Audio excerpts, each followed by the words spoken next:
Hello friends, welcome back to Profitable Trades. Subscribe to my YouTube channel and press the bell icon for more updates. And for more live market trades, subscribe to my Telegram channel whose link is given below in the description box. आज से हम लोग start करने वाले हैं stock market की पाठशाला। जैसे कि मैंने लास्ट संडे को बोला था कि जैसे मेरे को थोड़ा बहुत टाइम मिलना स्टार्ट हो जाएगा, हम आप लोगों के लिए स्टॉक मार्केट में जितना भी नॉलेज है आप लोग के लिए इसका सारा ज्ञान का भंडारा खोल लेंगे। तो ये आज से हम लोग स्टार्ट कर रहे हैं। यहाँ पे हम लोग सब कुछ सीखेंगे। तो पहले welcome back to share market की पाठशाला। यहाँ पे हम लोग सब कुछ सीखने वाले हैं, फंडामेंटल से लेके technical, everything and every word you know regarding the share market, that is supply, resistance, demand, support, moving average, gun theory, MACD, Fibonacci, retracement, breakout, everything जितना भी आपको पता है, बॉलिंजर बैंड, पैराबोलिक SAR, सब कुछ सीखने वाले हैं। तो पहले हम लोग यहाँ पे स्टार्ट करते हैं शेयर मार्केट से। What is share market? Share market क्या है? शेयर मार्केट गंगा नदी जैसी है जो उत्तराखंड के माउंटेन से हेवीली निकलती है, जिसके पास सबकी प्यास बुझाने की शक्ति है। कोई ज्यादा पानी पी सकता है और कोई कम। अब जिसको जितना प्यास लगता है वो उतना ही पानी पी सकता है। वो प्रोवर्ब है ना, बहती गंगा में हाथ धो लेना, बस वही शेयर मार्केट में भी अप्लाई होता है। और वो बस रिटेलर्स के लिए, क्योंकि शेयर मार्केट जो है इसको मोस्टली वही लोग कंट्रोल करते हैं जिन लोगों के पास कैपिटल बहुत ज़्यादा है, जैसे कि FII, DII, म्यूचुअल फंड। हम लोग तो बस रिटेलर है। आप हम आपका तो नहीं पता, लेकिन हम तो अपने आप को रिटेलर ही मानते हैं। इसीलिए यहाँ पे क्या करना है आपको, जैसे हम लोग बहती गंगा में हाथ धो लेते हैं ना, वैसे ही शेयर मार्केट में एक गंगा है, उसमें आपको हाथ धो के निकल लेना है। मीन्स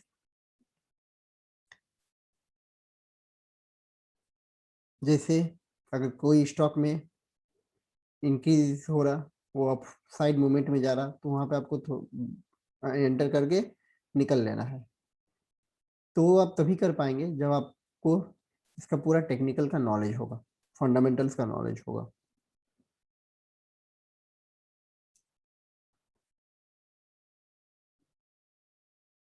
अगर आप अपने एपेटाइट से ज़्यादा पाने की लालच रखते हैं तो आप डूब भी सकते हैं। यहाँ तो FIs और DIs और लार्ज लार्ज फंड मैनेजर्स की ही चलती है, जैसे कि मैंने पहले बोला। इसलिए हम रिटेलर्स को ट्राई करना चाहिए कि ये FII, DII और ये जो बड़े बड़े फंड मैनेजर्स हैं इन लोग को फॉलो करना। इसके लिए आपको प्रॉपर टेक्निकल सीखने की ज़रूरत है। शेयर मार्केट से अगर आप मनी अर्निंग करना चाहते हैं तो आपको सीखना तो पड़ेगा ही। अब बात आती है हम लोग को कितना सीखना चाहिए। How long should we have to learn? जैसे कि जिंदगी में नॉलेज कभी खत्म नहीं होता है, जैसे आप लोगों को पता है। सिमिलरली शेयर मार्केट में भी नॉलेज कभी नहीं खत्म होता है। सबको यहाँ पे एवरीडे कुछ ना कुछ सीखने को मिलता ही है। एस इन्वेस्टर्स हो या रिटेलर, सबको सीखने को मिलता है। जैसे अगर हम एस इन्वेस्टर्स में राकेश झुंझुनवाला, RJ दमानी, इन लोग का नाम ले, तो ये लोग भी अभी भी सीख ही रहे हैं। अगर ये लोग अभी भी सीख रहे तो आप और हम कौन है? हम लोग तो छोटी छोटी मछलियां हैं। मार्केट में मेन गुरु कौन है जिसको सब कुछ आता है? आई थिंक कोई नहीं, एक्सेप्ट मार्केट इटसेल्फ। मार्केट ही मेन गुरु है। आपको जो सीखना है मार्केट से ही सीखना है। मैं तो बस, मेरे को जितना नॉलेज है, 10 इयर्स का मेरा नॉलेज एंड एक्सपीरियंस, उसको मैं आप लोग के साथ शेयर कर रहा हूँ ताकि रिटेलर्स लोग का कुछ भला हो सके। वो लोग इधर उधर जाके जो कॉल्स लेते हैं उसमें अपना मनी लॉस करते हैं, वो ना करें, क्योंकि मेरे साथ भी ये सब फर्स्ट फर्स्ट में हुआ है।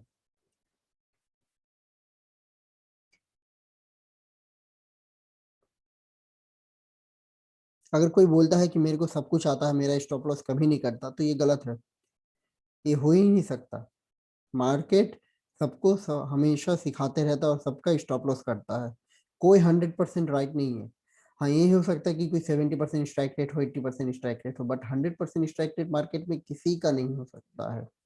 मे भी अगर कोई हो जाए, वी नेवर नो। अब जब सीखने की बात आती है तो सबको 1 मंथ, 2 मंथ, 3 मंथ में मार्केट को सीखना है। इतना हड़बड़ी, इतना जल्दी क्या है? अगर 2-3 मंथ्स में ही सब कुछ सब सीख जाता, मार्केट से अर्निंग होना स्टार्ट हो जाता,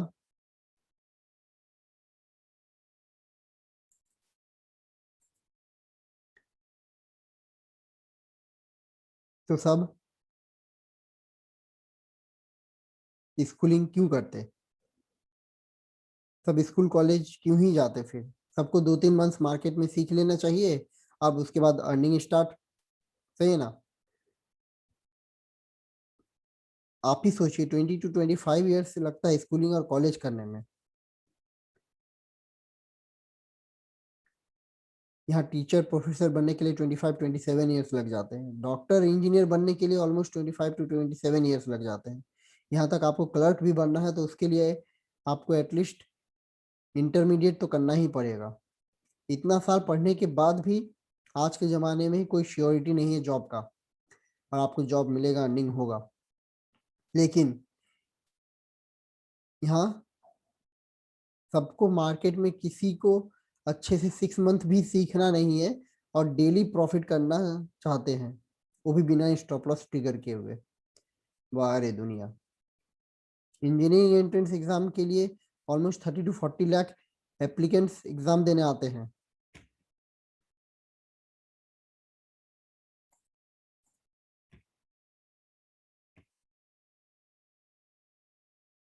30 to 40 लाख इंजीनियरिंग के लिए एग्जाम देने आते हैं। सीट्स कितना रहता है? 75 to 1000, 1 लाख। वही तो, 30 to 40 लाख में आपको 75,000 सीट्स है, तो इसका स्ट्राइक रेट कितना हो गया? 2.5%। इंजीनियरिंग एंट्रेंस के लिए 20 ईयर्स आपने पढ़ाई किया, उसके लिए 2.5% का आपको स्ट्राइक रेट मिल रहा है सीट पाने का। उसके बाद भी जॉब का कोई गारंटी नहीं है, लेकिन हम लोग फिर भी पढ़े जा रहे हैं। और मार्केट में 70 to 80% स्ट्राइक रेट है अगर आप 6 महीना अच्छे से ढंग से पढ़ाई कर ले तो। लेकिन नहीं, सबको 1-2 महीना में ही सीखना है, सबको करोड़पति बनना है रातों रात। चलिए, ये तो बहुत हो गया। अभी हम लोग पढ़ाई स्टार्ट करते हैं। कहीं कुछ भी डाउट होने से आप कमेंट बॉक्स में अपना क्वेश्चन डाल सकते हैं। शेयर मार्केट में कितना इंस्ट्रूमेंट होता है ये आपको पता है? शेयर मार्केट में 2 टाइप्स ऑफ इंस्ट्रूमेंट होता है।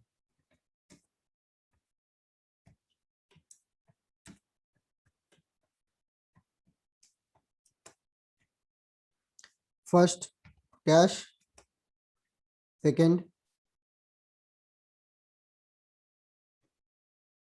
F&O.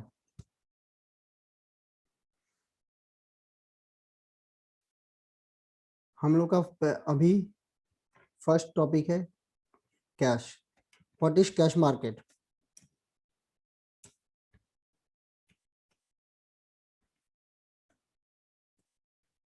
First question, cash market is totally on cash. जैसे कि नाम से ही पता चल रहा है, आप अगर यहाँ पे 1000 रुपीज दे रहे हैं तो आपको 1000 रुपीज का ही स्टॉक्स बाई करने को मिलेगा। सिमिलरली अगर आप यहाँ पे 1 लाख रुपीज इन्वेस्ट कर रहे हैं कैश मार्केट में, तो आपको 1 लाख का ही शेयर प्राइस का स्टॉक बाई करने को मिलेगा। ये तो नॉर्मल है। यहाँ पे फिर आता है second F&O.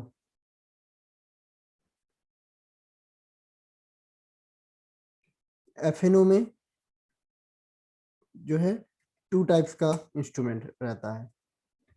First one is future, second one is option. अब फ्यूचर क्या होता है, ऑप्शन क्या होता है?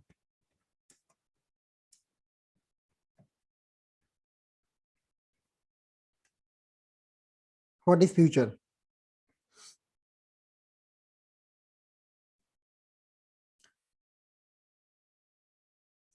What is the benefit?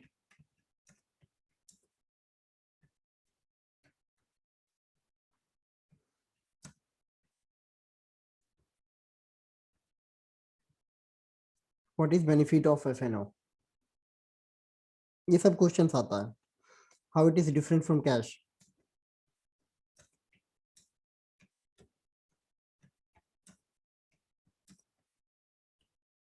यहाँ पे ऐसे भी बहुत लोग होंगे जिन लोग को ये सब के बारे में पता है, लेकिन मुझे बेसिक से स्टार्ट करना है। ऐसे बहुत सारे लोग हैं जिन्होंने अभी अभी जस्ट अपना अकाउंट ओपन किया है, तो उन लोग के लिए ये सब न्यू चीज है। तो उन लोग अगर यहाँ से स्टार्टिंग से समझ लेंगे तो उन लोग को फ्यूचर में कुछ प्रॉब्लम नहीं होगा। मेरे को हर एक रिटेलर को साथ में लेके चलना है ताकि किसी भी रिटेलर का लॉस ना हो। अभी तो आज अभी फिलहाल के लिए ये वीडियो डाल रहे हैं। मान लीजिए फ्यूचर में कोई अगर न्यू रिटेलर आता है जो फिलहाल में ही एक दिन पहले ही अपना डीमैट अकाउंट ओपन किया, वो अगर इस वीडियो को देख लेंगे तो उनका सारा डाउट्स क्लियर हो जाएगा। इसीलिए मैं हमेशा कुछ भी जो काम स्टार्ट करते हैं वो स्टार्टिंग से करते हैं ताकि किसी को भी कुछ दिक्कत ना हो।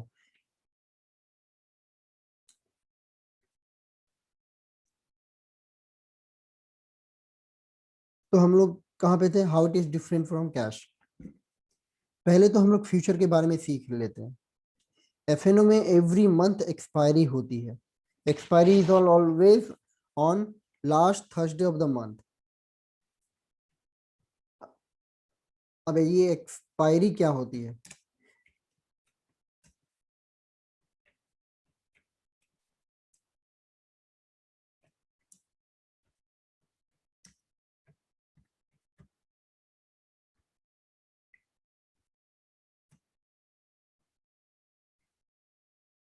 एक्सपायरी होती है always last Thursday of every month.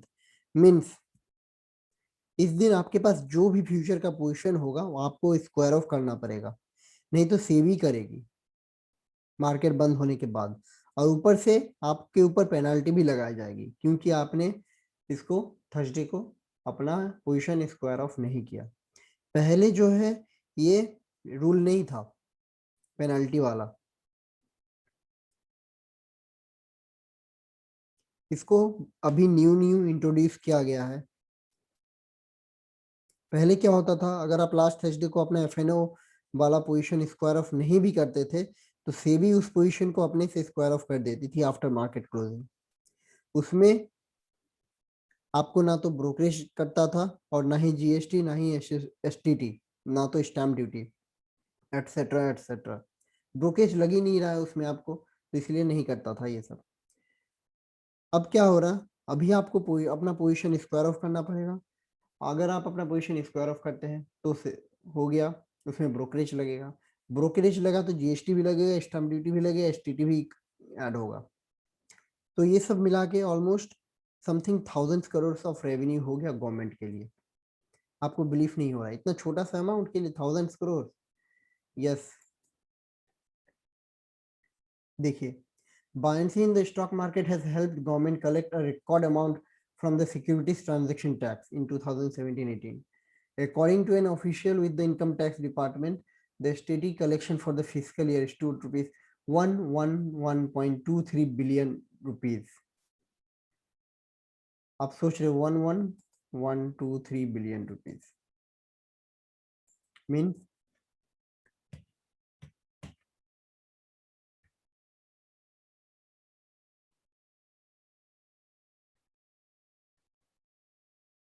इतना rupees in a year government को बस स्टॉक मार्केट से इतना रुपीज का अर्निंग होता है। ये तो 2016-17 का डेटा है। अगर अभी का डेटा लेने जाएंगे इसका ऑलमोस्ट 50% इंक्रीज हो चुका होगा, क्योंकि आप लोग को पता है अभी लॉकडाउन के टाइम इतने सारे 7 crore of demat account open हुए हैं। तो उसका भी फायदा गवर्नमेंट को एज ए रेवेन्यू जनरेशन में मिल रहा है। ये आप लोग के लिए मैंने एक फैक्ट निकाला है, ये डेटा 2015 में एफएनओ में 780 करोड़ का टर्नओवर मिलता था इन ट्रिलियन, 780 ट्रिलियन रुपीस कैश में इतना, जो कि ये एफएनओ वाला पोजीशन है। एफएनओ में सबसे ज्यादा टैक्स होता है। ये कैसे होता है हम आप आगे जाके आपको ये सब क्लियर हो जाएगा। 2016 में 700 ट्रिलियन, 2018 में ऑलमोस्ट डबल हो गया, अभी तो 2021 चल रहा है, आई थिंक इसका भी डबल ही हो गया होगा, 3200 3500 ट्रिलियन रुपीस हो गया होगा। ये तो जस्ट एक फैक्ट था। आगे हम लोग बढ़ते हैं अपना स्टडी के ऊपर। What is future? फ्यूचर में 3 कॉन्ट्रैक्ट रहता है।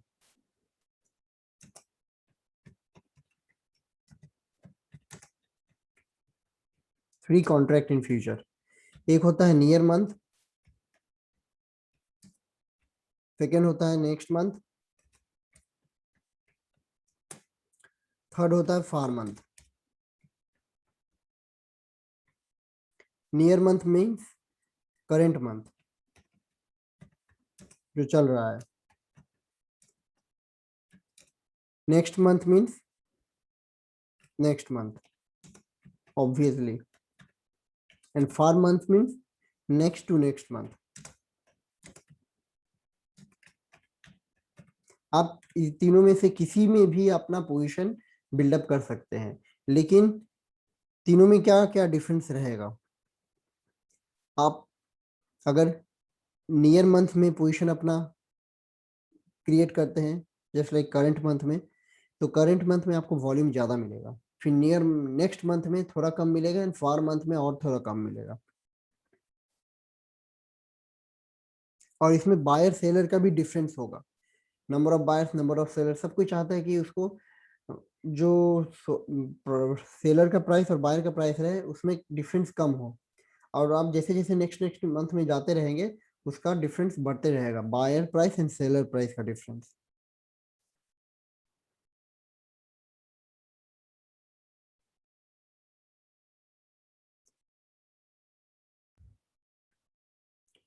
अब फ्यूचर में आपको क्या मिल सकता है? फ्यूचर में आप नंबर ऑफ शेयर्स डिसाइड नहीं कर सकते हैं, it's already decided by SEBI according to price. Just an example of Bharti Airtel. Bharti Airtel का अभी का नंबर ऑफ शेयर्स है 1851। ये नंबर ऑफ शेयर्स को हम लोग लॉट साइज भी बोलते हैं। लॉट मीन्स इसका हो गया 1851 इक्वल्स 1 लॉट।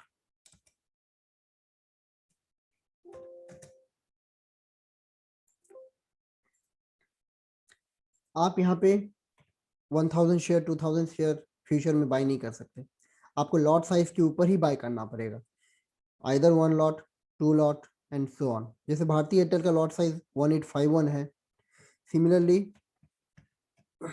ब्रिटानिया का लॉट साइज 200 है,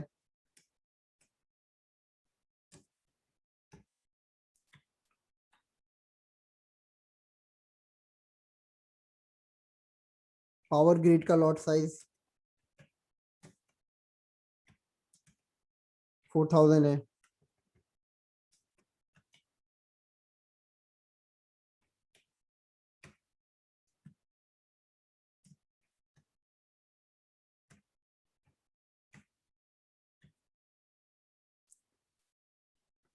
लाइक दिस। ऐसे ही होते रहता है। अगर आप बोलेंगे कि पावर ग्रिड का मेरे को 1000 शेयर चाहिए तो नहीं मिलेगा, आपको 4000 शेयर का ही लॉट प्राइस में बाय करना पड़ेगा, 1 lot 2 lot 3 lot and so on. अब इससे क्या होगा, और ये जो है 4000 शेयर्स, तो 4000 शेयर्स का प्राइस आपको पे नहीं करना पड़ता इसमें, यही कैश से डिफरेंट है। कैश में आप जितना का ले रहे हैं उतना का ही मिलेगा, लेकिन फ्यूचर में मार्जिन होता है। अब ये मार्जिन क्या है, जैसे हम आपको समझा रहे हैं अभी। जैसे भारती एयरटेल का लॉट साइज है 1851, सपोज इसका प्राइस है अभी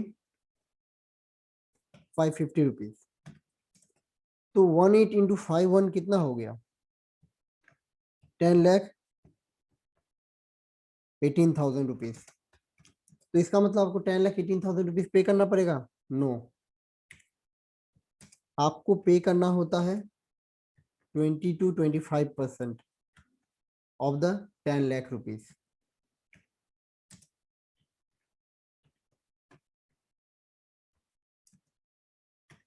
which stood around 2 lakh 3 lakh के ऊपर हो जाता है, 2 lakh to 3 lakh around.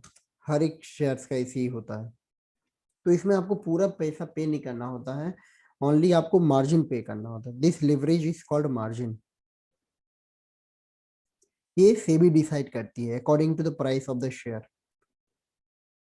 As per my knowledge all the future cost almost 7 to 10 lakh rupees and उसका 20 to 25% के ऊपर आपको मार्जिन लगता है, तो आपको पूरा लॉट अलॉट हो जाता है। अब इसका सेकेंड फायदा ये है, वेट, सेकेंड फायदे के पहले इसमें और कुछ बताना है।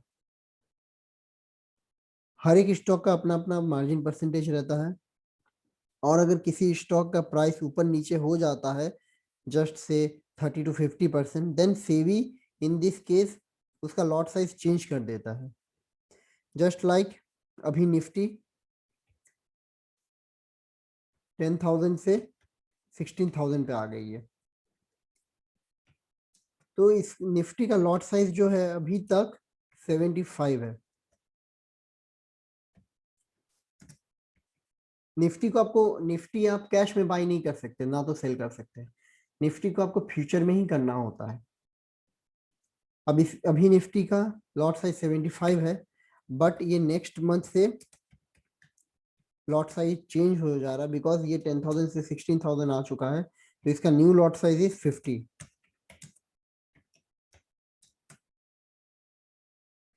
इसी तरह से सेबी देखती रहती है किसका प्राइस बहुत ज्यादा इंक्रीज हो गया, उसके अकॉर्डिंग उसका लॉट साइज भी चेंज होते रहता है।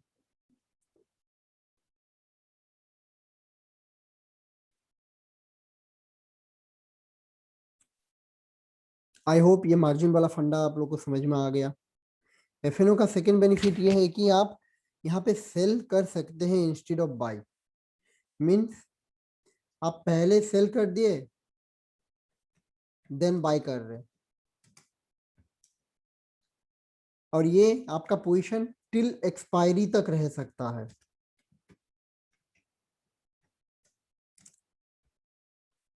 Expiry means last Thursday of the month.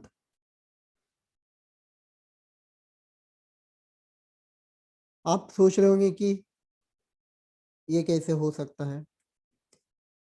मेरे कॉल्स जो दिए जाते हैं उसमें आपने बहुत सारे में देखा शॉर्ट शॉर्ट सेल, तो इसका मतलब आप उसको फ्यूचर में कर सकते हैं।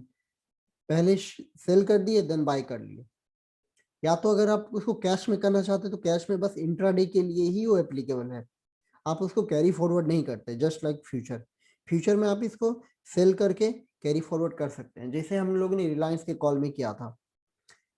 रिलायंस सेल कर दिया था, 4-5 दिन तक होल्ड करने के बाद उसको हम लोग ने अच्छा खासा 10% प्रॉफिट बुक किया उसमें, लेकिन कैश में वो चीज नहीं कर सकते आप।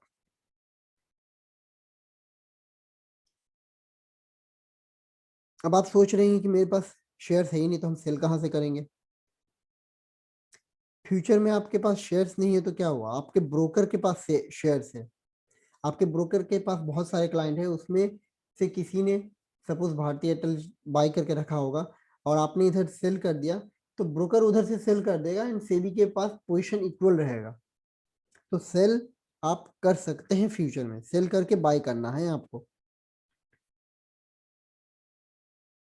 एंड आप जब बाय करेंगे तो पोजीशन अपने आप इक्वल हो जाएगा। अब आप किसी स्टॉक को क्यों शॉर्ट करने जाएंगे, ये समझने के लिए आपको डिमांड सप्लाई सपोर्ट रेजिस्टेंस ये सब टेक्निकल की जरूरत पड़ेगी। अगर कोई स्टॉक रेजिस्टेंस में आ गई है तो उस लेवल के ऊपर जाना पॉसिबल ही नहीं होता उस स्टॉक के लिए, वो वहां पे या तो अटक जाएगा या तो वहां से गिरेगा। फॉर सर्टेन टाइम पीरियड, और उसको वहां से नीचे आना ही है थोड़ा देर, just like shorted Reliance at 2252। वहां इसका बहुत अच्छा वाला रेजिस्टेंस था, तो वहां पे हम लोगों ने शॉर्ट कर दिया, मीन्स सेल कर दिया इन फ्यूचर। एंड जब नीचे आया 2100 लेवल पे, तो हम लोगों ने बाई कर लिया। सो बेसिकली मेरा buying price is low and selling price is high. जैसे हम लोग को पता है कि प्रॉफिट का फॉर्मूला क्या होता है, profit is SP minus CP. अब यहाँ पे फ्यूचर में क्या हुआ, हम लोग जब शॉर्ट किए तो हम लोग हाई प्राइस में सेल किए एंड लो प्राइस में बाई कर लिए, तो बेसिकली प्रॉफिट हम लोग का हो ही गया। ये चीज हम लोग फ्यूचर में कर सकते हैं।